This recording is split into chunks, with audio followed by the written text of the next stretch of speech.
এই দুনিয়া যখন তোমাকে আটকানোর হাজারবার চেষ্টা করেও অসফল হয় এবং তোমাকে আটকানো এই দুনিয়ার জন্য অসম্ভব হয়ে যায়, এই দুনিয়া তখন তোমাকে পাগল বলতে শুরু করে। তুমি কি জানো সত্যিকারের পাগলামি কেমন হয়? সত্যিকারের পাগল তো সে হয় যে লোকের গালিকেও তালিতে বদলে দেয়।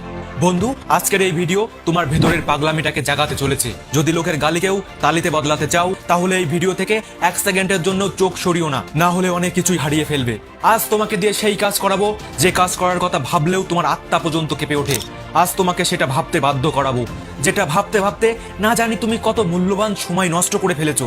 আজ তোমাকে এতটাই জেদি বানাবো যেন তোমাকে কেউ ভাঙতে না পারে। কিন্তু এই সমস্ত কিছুর জন্য তোমাকে পাগল হতে হবে। যদি এক লাইনে বলি তাহলে হ্যাঁ, আজ আমি তোমাকে পাগল বানাবো। সেই পাগল না যাকে তুমি রাস্তাঘাটে স্টেশনে দেখো, আমি বলছি তোমার ভেতরে থাকা পাগলটার কথা, যে তোমাকে এই দুনিয়ার সাথে লড়াই করার সাহস যোগাবে। এমন এক পাগলামি যার না আছে ঘুমানোর চিন্তা, না আছে কোনো রোগ, যাকে কোনো মায়া ছুতে পারে না, যার কোনো সঙ্গীর প্রয়োজন হয় না। পরিস্থিতি যতই খারাপ হোক তোমাকে একজন হার না মানা যোদ্ধা হতেই হবে। নিজের সংঘর্ষের ইতিহাস লিখতে হবে। তুমি নিশ্চয়ই কখনো কোনো পাগলকে রাস্তায় অথবা হসপিটালে ঘোরাফেরা করতে দেখেছো। হয়তো তুমি ওই পাগলকে দেখে ভয় পেয়ে দূরে সরে গেছো। তার সাথে কিন্তু আর কি আড্ডা বা মজা করার সাহস কেউ দেখায় না, কারণ সবাই জানে সে পাগল। তুমি তাকে পাগল বলো, বোকা বলো, গাধা বলো, তাতে তার কিচ্ছু আসে যায় না। ঠিক এইভাবে তুমি যখন সমস্ত কিছু ভুলে তোমার কাজ নিয়ে মেতে থাকো, তোমার কাজের প্রতি ভালোবাসা পাগলামিতে পরিণত হয়, তখন ধীরে ধীরে এই পাগলামি তোমার সফলতার রাস্তা তৈরি করতে থাকে। এই দুনিয়া তোমাকে নিয়ে কি ভাবলো, তোমার পাড়া প্রতিবেশী, বন্ধু বান্ধব, তোমার আত্মীয় স্বজন তোমাকে প্রশংসা করছে না গালি দিচ্ছে, তাতে তোমার তখন কোনো কিচ্ছু আসে যাবে না। তোমার সফলতার জন্য, তোমার স্বপ্ন পূরণের জন্য তুমি এতটাই ব্যস্ত হয়ে যাবে, তখন তোমাকে কেউ তার প্রয়োজনে ব্যবহার করতে পারবে না। যেভাবে একজন পাগল দুঃখ কষ্টকে অনুভব করতে পারে না, দুঃখ কষ্টে তার কিচ্ছু যায় আসে না, ঠিক এইভাবে যখন তুমি তোমার স্বপ্ন পূরণের জন্য তুমি পাগলামি করতে পারবে, তখন এই দুনিয়ার কোনো কিছুই তোমাকে আটকাতে পারবে না। না নতুন কোনো ওয়েব সিরিজ তোমাকে ডিস্ট্র্যাক্ট করতে পারবে, না তোমার সারা রাত জেগে কাজ করতে কোনো প্রবলেম হবে। নিজের স্বপ্ন পূরণের জন্য বুদ্ধিমত্তার সাথে সাথে পাগলও হতে হবে। কখনো কোনো পাগলকে দেখেছো কোনো কিছুতে ভয় পেতে? এই পাগলামি তোমাকে সাহস যোগাবে। প্রয়োজনে তোমার স্বপ্ন পূরণের জন্য পুরো দুনিয়ার বিরুদ্ধেও যেতে হতে পারে, কারণ স্বপ্নটা তোমার। বন্ধু, আমি জানতে চাই আমাদের পাগলামি কি শুধুমাত্র ভালোবাসার মানুষটাকেই পাওয়ার জন্য অথবা উল্টোপাল্টা কাজ করার জন্যই? না, একদমই না। আমরা যে সমস্ত ইন্টেলিজেন্ট লোকের কাহিনী শুনে অনুপ্রাণিত হই, আসলে তারা ইন্টেলিজেন্টের থেকেও বেশি পাগল। আর এই পাগলামি ওই মানুষটাকে সেই কাহিনীর হিরো বানিয়ে তুলেছে।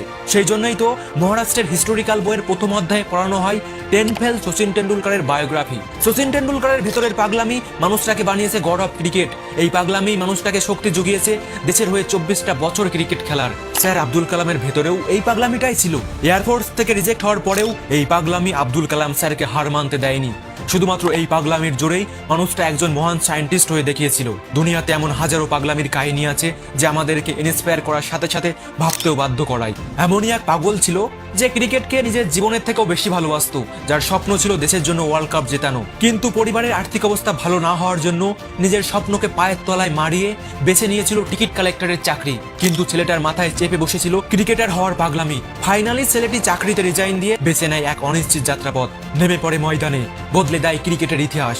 মানুষটাকে বলা হয় ক্যাপ্টেন কুল মহেন্দ্র সিং ধোনি। সাধারণ ক্রিকেট প্রেমী থেকে শুরু করে বড় বড় নামি দামি প্লেয়ার মানুষটাকে আজ ভগবান মানে।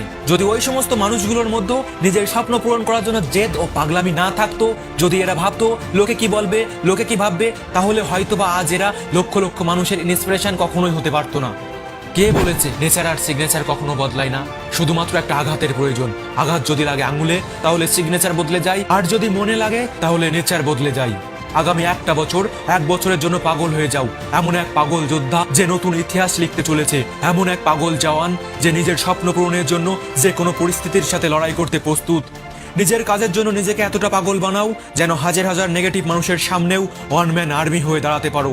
সত্যিকারের পাগল কিন্তু কখনোই নিজেকে অসহায় মনে করে না, কারণ তার সম্পর্ক দুনিয়ার সাথে না, শুধুমাত্র তার কাজের সাথে থাকে।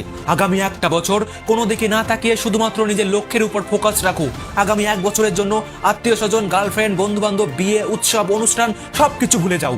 কে কি বললো, কে কি ভাবলো, কে তোমাকে ছেড়ে চলে গেল, সমস্ত কিছু মাথার থেকে ছুঁড়ে ফেলে দাও। শুধুমাত্র একটা বছরের জন্য নিজের ভবিষ্যতের জন্য পাগল হয়ে যাও। হতেই পারে তোমার 1 বছরের পাগলামি আগামী 100 বছর বদলে দেবে। হতেই পারে তোমার এই 1 বছরের পাগলের মতো পরিশ্রম, মেহনত তোমাকে এতটাই সফল বানিয়ে দেবে, যারা তোমাকে আজ গালি দিচ্ছে তারাই তোমার জন্য তালি বাজাতে বাধ্য হবে। হতেই পারে তোমার এই 1 বছরের পাগলামি তোমাকে এতটাই সফল বানাবে যেটা অন্য সবার সারা জীবনের স্বপ্ন।